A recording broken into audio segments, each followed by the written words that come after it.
Okay, great. So, yeah, welcome everyone to the weekly homecoming.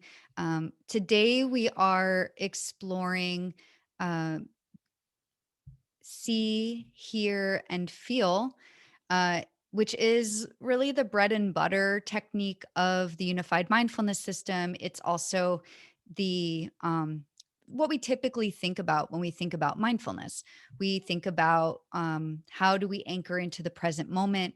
Sometimes a lot of techniques point us toward tracking our breath, for example. That's one way to anchor into the present moment by just paying attention to what's actually arising in the present moment.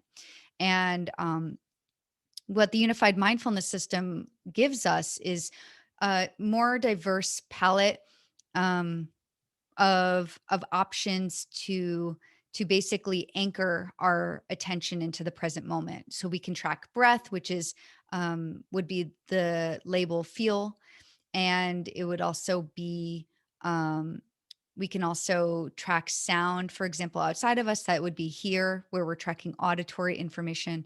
And then we can even track visuals, whether it's inside of our head or outside of us, things that we can actually see. And that would be the label C. And so there's so many ways into the present moment that we get to explore. Let me just check in with Dave real quick. Um, Okay. And Dave, can you hear? Yeah, I think I can hear you now. I hope you can hear me. Oh, good. I can hear you too. I figured to get the audio going. I finally figured out what was wrong. Oh, I good. got Well, disconnected somehow. Yeah, thanks. okay, cool. I'm glad you can hear. Cool. Um, so I'll just kind of keep going with see, hear, feel. Um, so, so we're gonna be exploring, pointing our attention today onto each sense gate. The reason why we're gonna practice this way is because this is a great way to tune up each of those sense gates. So the more you can exclusively focus on see space, focus on hear, focus on feel, and really it helps you really get to know each of those sense gates very well. And then another way to practice the same um, way of practicing with the appreciation quadrant of see, hear, feel. Another way to practice is to open your awareness to allow sense experience to come to you. And when a sense experience comes to your attention, you figure out which sense gate is it? Is it see, hear, feel? And then you would penetrate it, whether it's briefly or for an extended period of time, and label it. And so, with that way of working with the technique, you're noticing what comes into your attention space, and you are labeling it. And when we label in the unified mindfulness system, we are soaking into, we are penetrating the object that we're labeling. What that means is we're deepening our attention and awareness of it. We're concentrating on it. We're exploring its sensory factors using our sensory clarity. And we are staying steady with it using our equanimity. We're just witnessing it just as it is. No need to change it. No need to get more of it. No need to turn away from it. That's the equanimity piece. And and so yeah, that's what we can do with the technique. But today I'll guide you through a process of going through each sense gate, and I'll guide you in exploring those fully. And in between practice, between now and next time, I invite you to play with that in your own daily practice. So taking time to exclusively hang out in C space, or exclusively hang out in here, or exclusively hang out in feel space.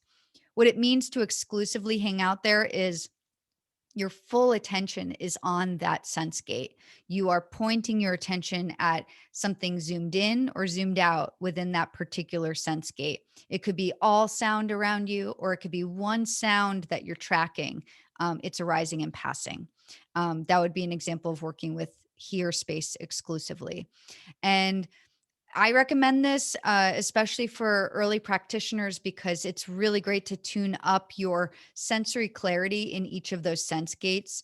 Um, and then it just allows you to have a lot more information about each of those, and also to know where your preferences lie. Like you might actually have a preference for a specific sense gate or find one of them more easy to access and tap into, while others might be harder. For example, not everyone's into visualization, while some people always go to visualization.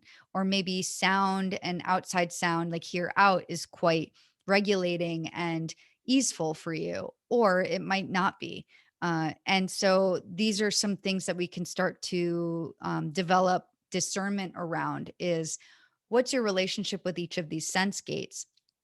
And the practical side of this too is that the more you hang out in these sense gates, the more access and depth you have with your senses and with the present moment. And the more you can actually track what's happening.